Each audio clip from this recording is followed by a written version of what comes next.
Thousands of years ago, a group of sorcerers from the Dark Empire of Acheron created a mask using the skulls of dead kings. Then they sacrificed their daughters to the dark gods in order to give the mask dark power. Afterward they went out to enslave the civilized world, killing any person that dared to get on their path. Only the barbarian tribes were left to rise up against them, and during a very violent and bloody battle, the leader of the Cimmerians Charon defeated the sorcerers and destroyed the mask. Then each tribe kept a mask shard so nobody could use it, but a prophecy said someone would try to put all the pieces together again. Eventually Acheron fell as well. Some years later, the Cimmerians are at war with a rival clan. In the middle of the battle, Charon's pregnant wife is fatally injured, but when Charon finds her, she asks him to open her stomach so she can give birth to the baby, who she names Conan before she dies. Because he was born on a battlefield, Conan's birth is considered to be a powerful omen. Years pass, and Conan becomes a very fierce teenager, but he also can be quite scattered. In the morning that all the tribe's teens take the test to see if they can become warriors, Conan arrives late, but Charon lets him join anyway. All the boys run into the forest to get an egg and push each other to make the competition lose, breaking other eggs and not caring if anyone falls and gets hurt. Suddenly, a group of strangers appears among the trees and begins going after the boys. Most of the teens run back to their tribe, but Conan wants to prove himself and stays. An enemy takes the chance to throw his bolas at Conan and makes him fall. Then all the savage warriors surround him. Another guy grabs Conan by the hair and tries to take him away, but Conan immediately defends himself and with a few hits, he knocks the man down. He doesn't stop there. He then steals a weapon from the enemy and continues to fight without mercy, violently killing each guy until he's alone in the forest with a bunch of bodies. Moments later, Conan returns to the tribe carrying the heads of his enemies in his hands and the egg from the trial in his mouth. Since Conan's a warrior now, Charon takes him to his foundry and teaches him how to make a sword. The first try breaks, then Charon reveals the forging secrets of the family so Conan can make an actually good sword and start training. Conan is very temperamental and lets his anger get in the way of his learning, making it easy for his dad to defeat him with tricks. Charon also tells Conan he's not ready to have such a sword yet. Sometime later, Conan is alone in the forest and sees a bunch of armored warriors with the symbol of a two-headed serpent ride by. These men make it to the tribe and start a brutal fight against the barbarians, with both sides killing warriors all over the place. The strangers also have very talented archers that kill en masse and warriors that destroy the buildings using rocks on fire. Conan comes from the forest to join the fight and Charon is distracted by trying to reach him, giving the enemy the chance to knock him down. Conan sneaks around and discovers his dad has been taken to the foundry to meet the enemy leader Zim, who demands Charon's mask piece as he reveals he has all the other shards already. When Charon refuses, he is restrained and hurt to try to make him talk. Furious, Conan jumps in and attacks a warrior named Lucius, managing to cut off the man's nose. Charon uses the chance to attack too, but there are too many warriors and soon father and son are overpowered. Afterward, Charon is chained to a cauldron of molten metal hanging above him, and Zim keeps poking it to burn Charon while Conan is forced to watch. Zim also brings his daughter Marique, who uses her magic powers to find the mask shard hidden in a box under a floorboard. Now he has what he wants. Zim sets fire to the foundry and hits Charon's legs before poking at the cauldron again, causing Conan to run and grab the chains to stop the cauldron from killing his dad. Marique steals Charon's sword and Zim adds the last shard to the mask to finally complete it, promising his daughter that he'll use it to bring his mother back. In the foundry, Charon tells Conan to leave him because he can't save him, but since Conan refuses, Charon ends things for himself so Conan can escape. With his hands hurt from the chains, Conan leaves the building and grieves for his affiliated tribe before taking a sword from the pile of bodies as he swears revenge. 20 years later, Conan is now a mercenary. He works with a pirate named Artis, and together they raid a slave camp. They start by rolling a bunch of rocks down the mountain to heavily damage the camp, then they jump in to fight hand to hand and kill every slave owner they can find. Conan is a very talented warrior and nobody can land a single hit on him. Afterward they take the survivors to the city of Messendia for a celebration full of music, women, and alcohol. Suddenly, a bunch of men with the snake symbol arrives at the party, and Conan notices they're led by Captain Lucius. They seem to be looking for something, and Conan realizes they're after a pickpocket named Allah Shan. Conan grabs Allah Shan and attacks a guard before handing himself in on purpose because he wants to learn more about his enemy. Soon Conan and Allah Shan are taken to a dirty prison where criminals are put to work. Conan is left in chains, and when a guard makes fun of him, he jumps in and starts another fight, hurting the guards until they reveal where Lucius is hiding. Then Conan uses the guard's head to gain access to the captain's quarters, where he begins fighting even more guards, killing them to the delight of the prisoners that are watching.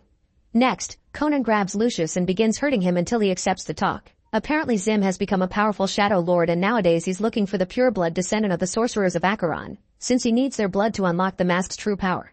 Once Lucius tells him where to find Zim, Conan makes him swallow his key before taking him outside as he announces to the prisoners they're free now, they just need to get the key from Lucius' stomach. Soon a huge crowd of furious men descends on Lucius to kill him. Conan makes his way out and Allah Shan tells him where to find him if he ever needs him to return the favor. When Conan reunites with Artis, he asks him to let him work on his revenge alone. Meanwhile at a monastery, the elder priest Fasher tells Tamara he's had a vision of a warrior that will come to take her to her birthplace. Suddenly an army of snake cult soldiers arrives led by Zim and an older Marik, who attack the monastery in search of the pureblood. As a huge vehicle destroys the town's walls, panic takes over the town and people try to escape, but Zim's men are merciless and kill anyone on their path. Tamara wants to help defend the town and throws some hits of her own, but Fasher finds her and asks her to leave in a carriage that uses the snake symbol as a cover. In the forest nearby, Conan sees the carriage and believes it to be the enemy because of the snake. He rides after them and once he's close enough, he jumps on the roof and breaks it to find Tamara. She tries to stab him with her knife while the archers begin shooting arrows at him, but Conan dodges them all before jumping back onto the horse to have a sword fight with a snake soldier named Ramo that is caught up to them. There are also soldiers attacking the carriage, so Tamara leaves her seat, and after dangerously hanging on the edge for a few seconds, she kicks off the driver and takes over the carriage. When a soldier tries to come closer, she disconnects the carriage, causing it to come off and crash on the road to delay the soldiers. Conan comes closer too and cuts a horse's reins to catch a soldier and drag him through the ground until he's dead. Tamara jumps on a horse to ride away faster and Ramo immediately goes after her, attacking her horse to make her fall. At that moment Conan jumps off his own horse and grabs some chains from a nearby structure, using them to knock out the soldier that had been following him. More soldiers soon arrive and Conan fights them all at the same time, killing them one by one without mercy. Then Conan reveals his identity to Ramo, who gets scared and rides away. Back in town, Marik is checking all the women from the temple to find the pureblood. Losing patience, Marik kills one of the women and hurts the others, always tasting their blood to discover none of them are who they're looking for. Then the guards bring Fasher, who says no pureblood is left, however Zim doesn't believe him. Then Zim shares the story of how he and Marik had to watch his wife be lashed and set aflame by Fasher's order. However Fasher defends this incident, explaining that Zim's wife had been a crazy fanatic that wanted power to conquer the land. Hearing this makes Zim snap and he proceeds to bash Fasher's head on the temple floor. At that moment a guard informs Zim that Ramo is still going after a woman, and Zim reaches the conclusion she must be the pureblood. Back in the forest, Conan chases after Ramo until he's close enough to kill him and make him fall off the horse, knocking him out. Afterward Conan guesses that Tamara is the one Zim is looking for, and Tamara thinks Conan is the guy from Fasher's vision, so she demands to be taken to her homeland. When night falls, Conan keeps Tamara tied up just in case she wants to escape since he wants to use her to attract Zim. When Tamara asks too many questions, Conan shuts her up by putting some cloth in her mouth. The next morning, Ramo wakes up and tells Conan that Tamara is the last pureblood from Acheron. He offers Conan a big reward for her, but instead Conan ties Ramo to his horse and makes him guide him to Zim. After lots of traveling, they finally reach Zim's camp, where they find a bunch of abandoned catapults. Conan ties Ramo to one of them and covers his mouth with the same cloth before catapulting him, causing Ramo to die when he crashes right into Zim's giant vehicle. Marik checks on the body and finds the piece of cloth with a message from Conan asking Zim to meet. Using her magic on the cloth, Marik confirms Tamara is with him. Moments later, Zim and Conan meet at an abandoned outpost. Tamara is tied to a post but it's only for show since she has her knife in her hands. Zim tries to buy Tamara, but Conan demands a fight. Suddenly Marik also shows up and uses her magic to make soldiers out of sand that immediately begin attacking Conan. It's very hard for him to fight them because they keep on dodging his blows by fusing with the sand on the ground, and soon Conan is knocked down. Then the Sandmen begin throwing their weapons at Conan, who immediately begins running away. One of the Sandmen also approaches Tamara, who quickly frees herself with a knife and hits the Sandman before running as well.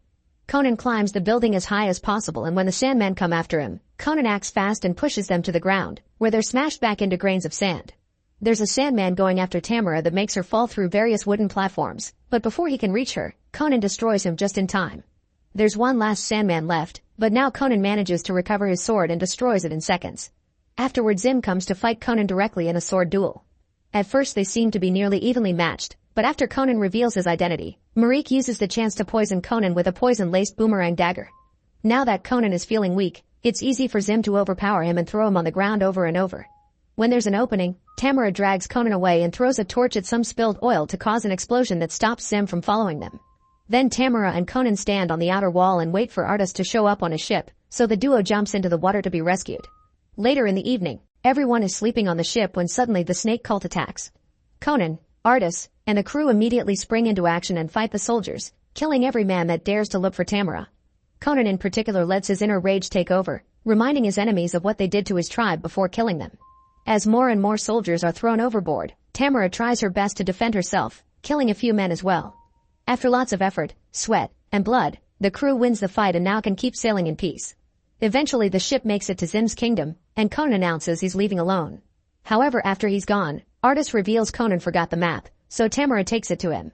Conan and Tamara are having a hard time saying goodbye and they end up kissing. Then they go to the nearest cave so they can spend a few hours getting frisky with each other.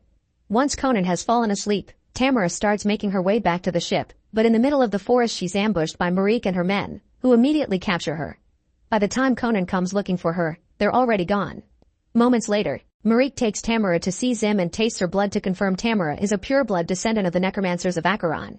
Meanwhile, Conan goes to the city of thieves to look for Allah Shan. He enters a tavern and when the owner doesn't want to answer his questions, Conan attacks him. Thankfully, Allah Shan shows up then and stops Conan before things escalate. He's also ready to pay Conan back for freeing him from jail. Sometime later, they make it to Zim's fortress, and Conan has brought Allah Shan to find a way to sneak in. They discover that beneath the fortress is an old mine, so Allah Shan manages to open the doors to the underground tunnels with his special master key. The duo comes down some stairs and discovers the whole area is flooded and full of skeletons, so they need to be careful. Suddenly a huge snake grabs Allah Shan and drags him underwater, so Conan has to swim quickly to kill the snake with his sword and free his friend. Meanwhile, Marique dresses Tamara in her mother's clothes, then Tamara is tied down to a special contraption for the upcoming ritual. Eventually Conan and Allah Shan come out in a pool inside a room full of caged slaves and a guard that freaks out as soon as he sees them. The guy quickly releases a bunch of slaves near the pool, and this causes various tentacles to suddenly come out of the water. Allah Shan runs to hide in a cage while soldiers show up to deal with the intruders, but many of them are caught and killed by the tentacles too.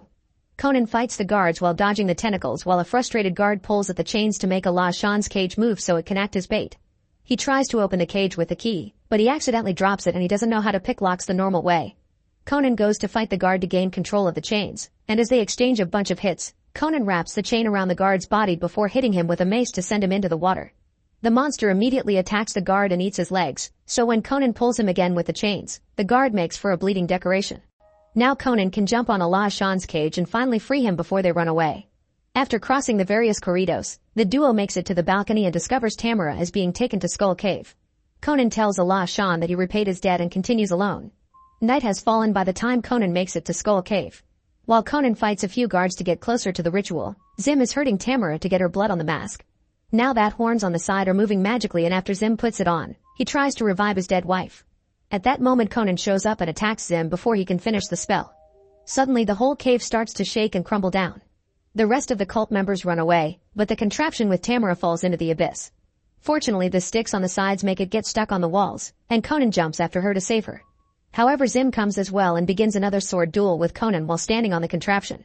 The men exchange a few blows and when the entire cave shakes again, the contraption slips and is left hanging on its side, so Conan has to grab on Tamara's chains not to fall. Zim does the same thing and begins spinning the contraption, but this gives Conan the chance to reach Tamara and finally free her. While Tamara runs away, Conan and Zim keep on fighting until they fall. The contraption quickly follows them and crashes on their spot, but both men jump out of the way just in time. Meanwhile, Marique follows the smell of Tamara's blood to find her, and the women start a fight as well. Conan hears Tamara calling his name and goes after her while Zim follows him. At that moment Tamara manages to punch Marique on the face and throw her against the wall before fleeing. However, Marique can still smell her blood and easily finds her again, then she uses a chain and a rock to try to kill her. Luckily Conan shows up and stops her by cutting her hand off, then Tamara pushes Marique off to her death. Afterward Conan and Tamara try to escape, but a column crumbles and causes them to split. Conan keeps moving and bumps into Zim, who admits he's using Charon's blade. Hearing this, a furious Conan uses his bare hands to retrieve the sword that belongs to him, and since Zim has two other swords anyway, they restart their fight by dual wielding. A fierce duel ensues but this time, Conan easily overpowers Zim, to the point where he drops the sword and decides to keep fighting only with his father's blade. Soon Conan is disarming Zim and pushing him against a wall, where he's blocked by falling debris. Then Conan reunites with Tamara and they run out of the cave while it's revealed Zim is still alive. When he finds the body of his daughter, he is devastated and yells that he'll have revenge. Conan and Tamara are running through a bridge, but suddenly a wooden board breaks and Tamara falls through the hole. Luckily Conan grabs her chains just in time and saves her. However, Zim shows up and finishes the spell to summon his dead wife. The spirit of the old witch begins possessing Tamara's body, and she begs Conan to let her go. When Conan refuses, Zim makes fun of him for being stuck in the same situation again, but Conan uses his sword to cut the bridge and makes Zim fall to his death. This immediately interrupts the spell and Tamara goes back to normal. Afterward, Conan finishes pulling Tamara up and they escape from the cave safely. With the snake cult destroyed, Conan returns Tamara to her birthplace, telling her that they'll meet again someday before leaving. Sometime later, Conan returns to his old village to show his father's grave that he's finally worthy of the sword. Make sure to subscribe and turn on notifications so you can watch more videos like this. Thanks for watching.